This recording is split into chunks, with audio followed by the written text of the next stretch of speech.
बच्चों, आज हम आपकी कक्षा 5 की हिंदी का कार्यपत्रक 18 करेंगे। इससे पहले बच्चों हमने 17 कार्यपत्रक कर लिए हैं।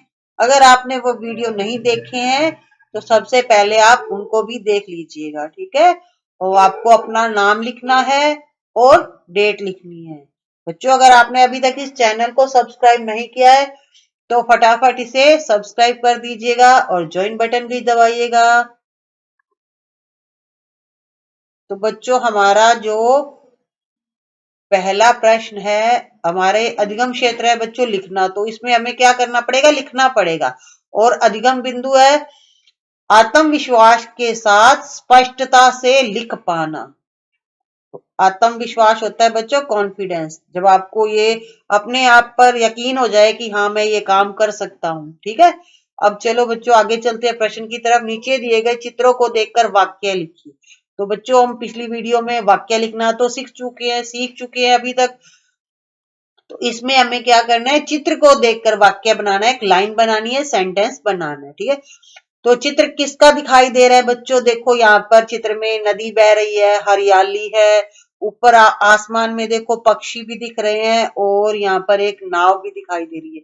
तो ये किसका दृश्य है? ये दृश्य है बच्चों।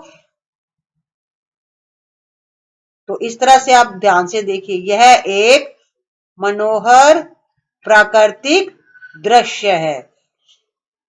तो जो प्राकृतिक दृश्य होता है वो हमारे मन को बहुत अच्छा लगता है। यानी मनोहर का अर्थ होता है मन को हरने वाला, ठीक है। तो यह एक मनोहर प्राकृतिक दृश्य है। इसमें नदी बह रही है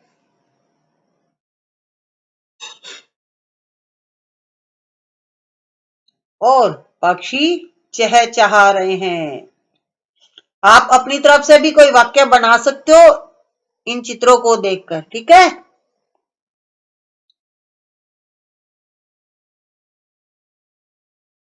वह पक्षी चहचहा रही हैं। तो बच्चों, मेरे को तो ये वाक्य समझ में आया था जो मैंने बना दिया है, ठीक है। तो आप चेंज भी कर सकते हो अपनी तरफ से। अब बच्चों, दूसरा जो चित्र है वो है, कभी जयपुर में गए हो बच्चों?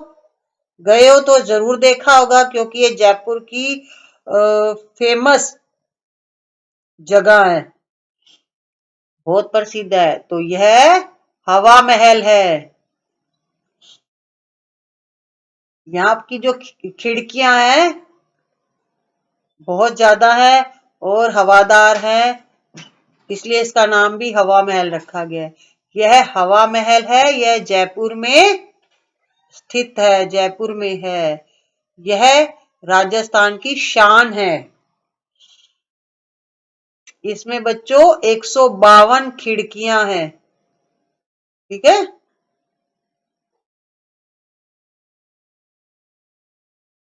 अगर आप जयपुर में आपने हवा महल को देखा, अगर आपने वहां पर क्या क्या देखा है तो आप वो भी लिख सकते हो, ठीक है। यह सर्दी में गर्म व गर्मी में कैसा रहता है? ठंडा। चलो अब हम इस लाइन को रिवाइज कर लेते हैं दोबारा अच्छी तरह से, जो हमने वाक्य बनाए हैं ना इस चित्र को देखकर।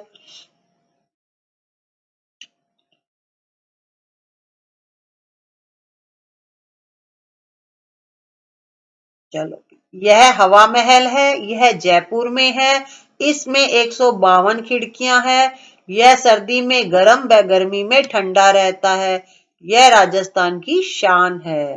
तो बच्चों अब नीचे चलते हैं हम। तो बच्चों यहाँ पर हमें लिखना है प्राणियों के नाम, व्यक्तियों के नाम, वस्तुओं के नाम, स्थानों के नाम, भाव के नाम। तो अब तक आप समझ चुके हो ये संज्ञा है बच्चों, ठीक है। संज्ञा में किसी व्यक्ति, वस्तु, स्थान या भाव का नाम लिखना होता है। सबसे पहले प्राणियों के नाम, तो यहाँ पर हम लिख लेंगे बच्चों हाथी, शेर। समझ गए ना आपको क्या लिखना है? चीता, गाय, ये प्राणी होते हैं, ठीक है। तो बच्चों ये दो आप खुद लिख लीजिएगा, ये होमवर्क रहेगा आपका, ठीक है। अब व्यक्तियों के नाम, तो व्यक्तियों के नाम आप अपने मम्मी का, पापा का, दीदी का, भैया का, दादा का, दादी का, किसी का नाम भी लिख सकते हो, ठीक है। जैसे कुसुम, जो मेरे बच्चे मेरे को कमेंट करते हैं मैं उनके नाम भी बोल देती हूँ। कुसुम हो गया बच्चों। अब है वीनम, विजय, विजय लक्ष्मी, गौरी, ठीक है।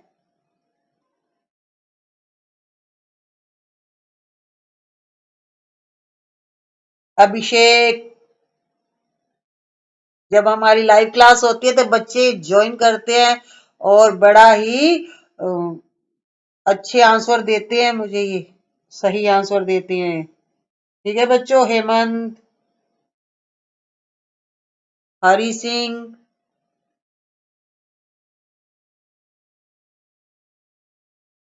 धर्मराज, ये बच्चे लाइव क्लास में आते हैं और बहुत ध्यान से पढ़ते हैं, ठीक है बच्चों।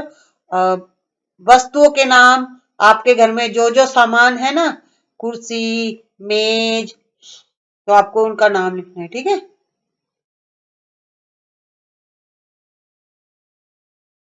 टीवी, फ्रिज, जो भी आपके घर में सामान है, वस्तुओं के नाम है।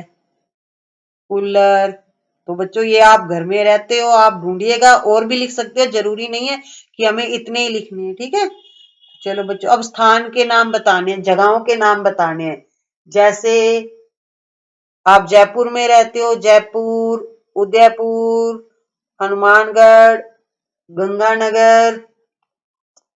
तो बच्चों मेरे को आपका तो नहीं पता आप कहाँ रहते हो, पर मैं तो गंगानगर में रहती हूँ, तो मैं मेरे शहर का नाम लिख रही हूँ, ठीक है। श्री गंगानगर। बीकानेर,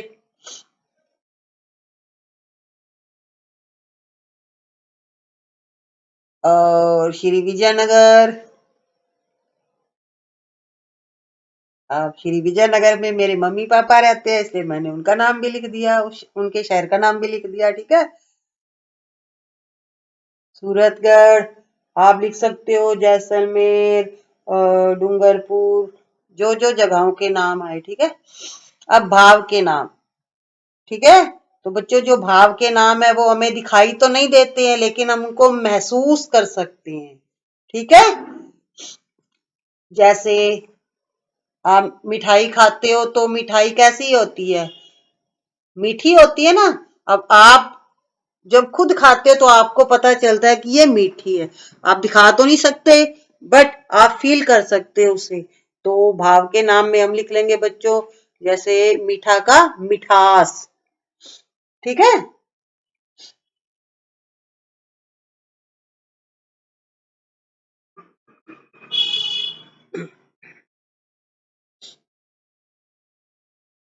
ठीक है बच्चों। अब है थकावट। सॉरी, पहले भूख लिख दिया था कौन। आप थक जाते हैं तो आपको क्या हो जाती है, पढ़ते पढ़ते थक जाते हो ना, तो थकावट हो जाती है। भूख लग जाती है। और घृणा यानी नफरत, बड़प्पन, ये सब भाव है बच्चों, ठीक है। सच्चाई, खटास। अब आपको कोई चीज खट्टी लगती है तो उसमें क्या होती है, खटास। ऐसे आप लिख सकते हो कड़वाहट, जो चीज आपको कड़वी लगती है। और प्रेम, ये सब बच्चों भावों के नाम है। इस तरह से आप और भी लिख सकते हो, ठीक है बच्चों। तो आज हमारी ये वर्कशीट कंप्लीट हो रही है। तो आपने अभी तक अगर पीछे की वीडियो नहीं देखी है जिसमें हमने वर्कशीटों को सॉल्व करवाया था, तो आप उनको भी देख लीजिएगा, क्योंकि बच्चों ये हमारी ग्रामर का पोर्शन चल रहा है, तो जितना आपकी बुक इम्पोर्टेंट है उतनी व्याकरण भी इम्पोर्टेंट है। तो दोनों के मतलब हाफ हाफ मार्क्स मिलते हैं आपको, तो दोनों ही आपको करने हैं, बुक्स भी कंप्लीट करनी है और व्याकरण भी, यानी ग्रामर भी आपको पूरी करनी है, ठीक है बच्चों। तो अगर अभी तक आपने सब्सक्राइब नहीं किया है तो फटाफट कर दीजिए अच्छे बच्चों, और ज्वाइन बटन को भी दबाइएगा, और वीडियो को लाइक एंड शेयर भी करिएगा, अपने फ्रेंड्स को भी बताइएगा।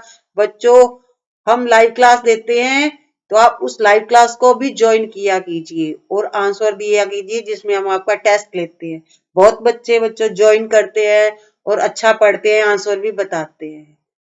आप बहुत अच्छे बच्चे हो। Thank you, have a good day.